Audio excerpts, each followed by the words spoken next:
So, hello everyone. It's Mandy and Judith back again to unveil some more insights. Hello. Mm. Before we explain a little bit about what we're doing back here, firstly, just wanted to thank everyone who's given us fantastic feedback on the first series. It's been really gratifying to know that it's been useful for some of you.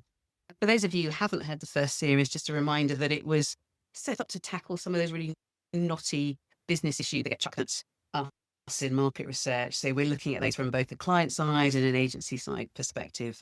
Do go back and have a listen and download. So Judith, why are we back then? Well, why are we back? So, as part of that lovely feedback that we got, there was a bit of a request for a second series, and we'd love to do that, but we don't have time to do a full series. We've both got other projects on the go. But what we have done is put together some bonus episodes, and these are about people with non-traditional jobs in the market research sector, and we hope you find them really, really interesting because it's all about the wonderful contribution that they make. Well, we really hope you enjoy the episodes and do let us know what you think.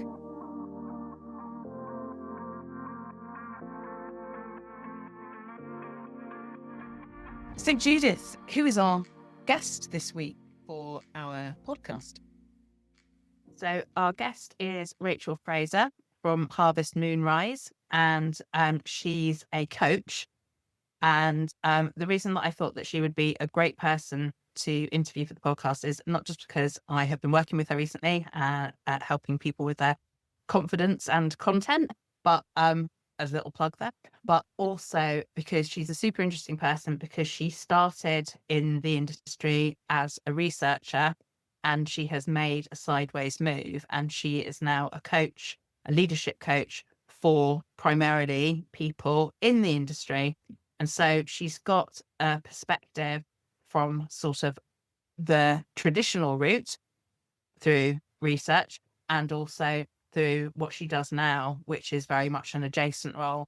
But it's a really incredibly important role because she helps people to shine and to be the leaders that our industry needs. So that's why I thought that she'd be a great interviewee. And I think she was. It's really interesting. Actually, I've heard so much about coaching recently. There's a lot of it about, and it's a good thing too, I think. And in fact, one of our other interviewees is also talks about coaching, I think, in one of the later episodes. So yeah, really looking forward to hearing more. So I went to my career library at university and I looked at loads of different industries, and the one that really stood out to me was marketing, and I thought that's where my skills might lie. Not knowing that market research was part of that. Anyway, applied for lots of grad schemes and was accepted onto the Millwall Brown grad scheme, which was an amazing start into the industry, 3-year program there. And then I had a classic route through research. I went to Synovate, then I went client side to Cadbury's for a while, into a brand consultancy, Clear, MSC Saatchi, and ended up at Simpson Carpenter running their quant team, and was part of the senior leadership team there. So that's my potted history through insights. Wow, that sounds like a really fun career. So you thought you were going into marketing, but then you ended up in market research. Were you surprised? In hindsight, I don't know. Do you end up where you're supposed to be? Perhaps we end up drawn to places where we feel we fit. I think there's a lot in that. So do you want to talk a bit now about your current role? So now I'm a leadership coach and I support the insight industry, which is obviously why I'm talking to you today. And between those two careers, I went to live in Tokyo for a couple of years.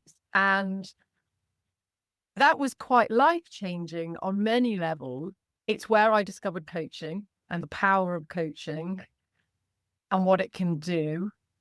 And I think also being in another country that's wildly different to the one that you know, you just start to think about different perspectives. Once you're out of your comfort zone, that's where all your growth and potential lives. I'm like, this is so exciting. Coaching's the way to get people there. They don't have to go to Japan for 2 years. Through coaching, you can enable yourself to stretch your comfort zone and unlock some of that potential, find new perspectives. So I thought, this is so exciting. This is what I want to do.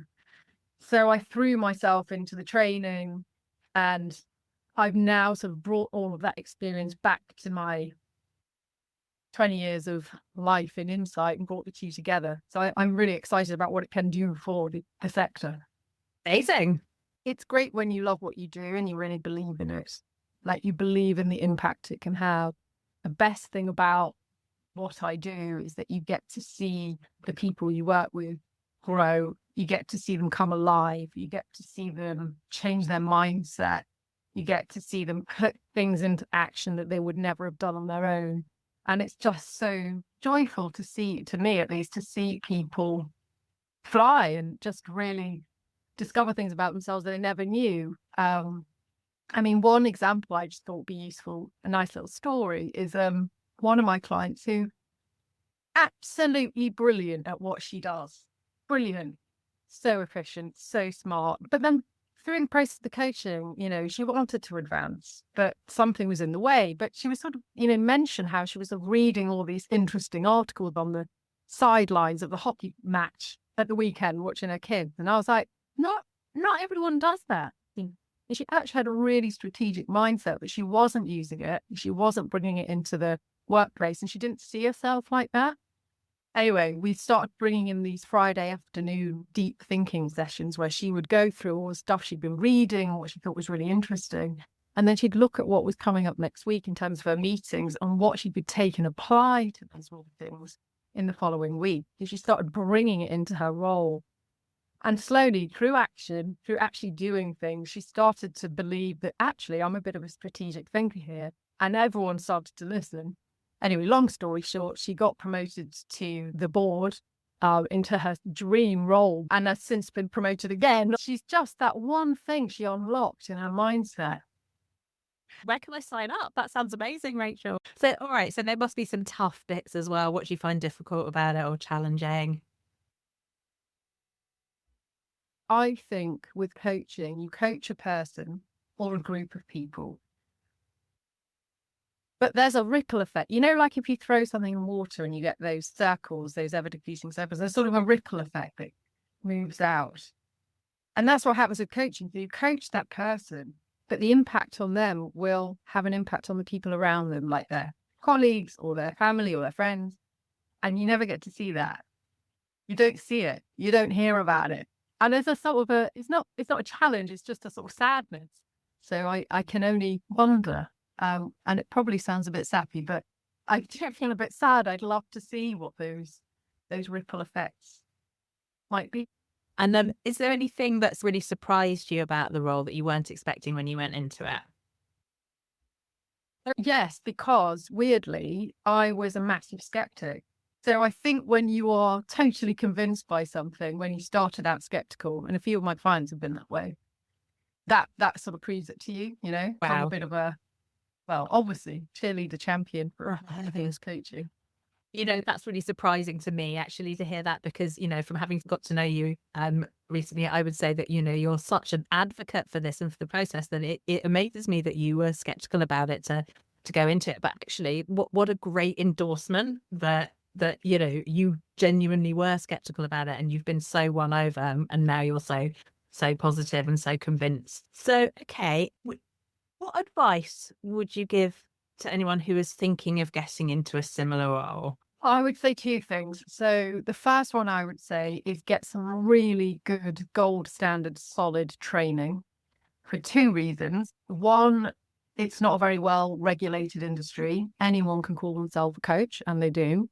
And I really do think true coaching, you've got to be properly trained, and you need to experience that yourself so that you can coach others. The second reason is that you'll have a network. So I've got an incredible network of other coaches. We learn from each other. We inspire each other. We do group supervision to make sure we're on point. We're always sharing. And I think it can be a sort of lone profession a little bit. And it's really important to have that support network around you as well. The second thing I would say is if you're wanting to go into coaching, it's possibly a good idea. If you don't have financial needs, fine, just go for it. If you do, and most of us do, then I would say try and do it alongside what you're doing currently and fit it in that way. Oh, brilliant. That's great advice. Okay. And what is it about the sector that you enjoy? I think it's the people. I just find it such a welcoming industry. I think people are interesting, they're smart, they're curious and down to earth. And just goes right back to the beginning of my career. Like, I just feel like I fit. And how do you see your role progressing as the sector changes? Yeah, I mean, I think it's a really interesting and challenging time. There's so much uncertainty, whether that's macroeconomic uncertainty or this huge transformation that AI will obviously bring to the industry. There's a lot to navigate. So I think with that as the backdrop, what excites me and what I think I can bring in terms of my role in that are two things. So I think the first thing is supporting business owners, business leaders at the top of the organization to navigate that uncertainty with clarity and with confidence, and to make sure that they're focused on being busy on the right stuff and they've got the right team in place to enable them to do that. So that's one thing. And I think the other piece is then accelerating the human impact of the other people in the organization, the other leaders in the organization. There are things AI can't do. So we've really got to lean into that, I think, now, and build those human skills, relationship building, problem solving, innovative thinking, engaging storytelling, commercial understanding and context, all of that stuff. It takes you usually 20 years on the job to learn that stuff, right? But I don't think we've got time to wait. So what I think I can bring is accelerating that so that people have those skills now. And to me, what's exciting about coaching is training's brilliant, love training, but sometimes it can stop when you leave the room. Can be a bit academic. Mentoring is very important. However, that's someone else's lived life, not yours, not your role, not your context. The thing about coaching is always personalized to that business, to that person, because just by its nature it is. And you're able to take people on a more personalized journey of behavior change. So there's more longevity in the process. We're about building systems and habits and behavior change. How are we going to be as a sector now? How are we going to be as leaders in the sector? And how can we accelerate that human impact within all of this change? Lovely. Big questions. So is there anything that I haven't asked that you think would be useful for people to hear? I would say you need to start always with self-awareness. You've got to know yourself. What do you love? What energizes you? What are you good at? What do you hate? What de-energizes you? It's a really great place to start. And there's really simple tools out there. Working with a coach will be the most powerful thing. But there's loads of other things you can do, simple things you can use, tools and assessments to just get a sense of, right, who am I? Who am I at my best? And how am I going to shine? And what's my best fit? And I think if you can get that self-awareness in place, then decisions become a lot easier and a lot clearer. The path becomes a lot clearer. So start there. Love that. That's so helpful. Thank you. That's amazing. Gosh, I must Yeah, admit, she's really she's so eloquent, isn't she? I love talking to Rachel, and she is really interesting, and she's got so much to say. Yeah, but I think, as you said at the start, because she's got the market research experience and she's done lots of different roles in the industry, I really got a sense of her understanding some of the challenges that people who come to her for coaching might be facing within our industry. And I think that's what makes it really fascinating from a different sorts of roles within our industry point of view. Yeah, and I think that she's, it's a really strong position to be in, because you could have a leadership coach that's come from anywhere and that would be fine. But I think that the reason that she's so effective is because she does really understand our industry. And as you say, she does understand the challenges, and that occupying that little niche, I think, is really powerful. Yeah. One of the things that struck me right at the start of her interview, she talked about her life-changing moment when she was in Tokyo, I think it was. And I did reflect on how many of us have had those moments where we've thought, oh, actually, that would be really amazing. I'd really love to do that. And then obviously not all of us then take up on that moment and change our careers. But I thought that was inspiring because it has made me think, actually, there's a lot to be said for embracing that and moving forwards and maybe trying something different and moving towards a new career. Yeah, absolutely. I agree. And actually, I think one of the things that she said that really struck me about that was that she'd been such a skeptic beforehand as well. And I mean, that actually surprised me because she's such an evangelist for coaching and the whole process now. And, I kind of thought that she'd always been that sort of a person who really believed in those sorts of things. But I think that's even more powerful in a way that she had to be convinced herself. And now she's convinced. She's, it's a really strong reason for carrying on with that. Yeah, absolutely. And the other thing I think she said that really powerful story she told about her client, who was doing all things on the sidelines of the football pitch and not really thinking about bringing that into the business. And the whole sentiment of unlocking someone's potential is not necessarily fundamentally changing the way someone does something. It's really just sort of being able to see that potential and helping them to unlock it and to apply it, and really kind of freeing up. I think it's such a wonderful skill to have, such a gift to give the industry as well. So that was that really struck me. The other thing that really struck me was the great story she told about the client that had been reading things at the side of the football pitch and then hadn't really thought about bringing those into the business, and how Rachael really helped her to unlock that and really unlock her potential. And I think that really struck me because sometimes it's not about completely changing someone's fundamental approach or fundamental way of being. It's just sort of being able to spot little things that can help them kind of unlock something. So I think that really, that was very impressive and very inspiring. Yeah, I think it's that, those things are in you all the time, and it's just a coach's role is to help you find them within yourself, isn't it? Rather than to, it's not a teaching role where they give you the knowledge or the information. It's helping to sort of find that in you and bring it out, which is, it's a real skill. Yeah. Well, full disclosure, I mean, it's a career that I am quite interested in myself, and I keep thinking one day I might do the training. So you have a point about do gold standard training. So start with me as well to just rock up and have a go. So yeah, I think it's kind of directly inspired me. So all good. Oh wow, amazing! We should talk to Rachael. Maybe I will.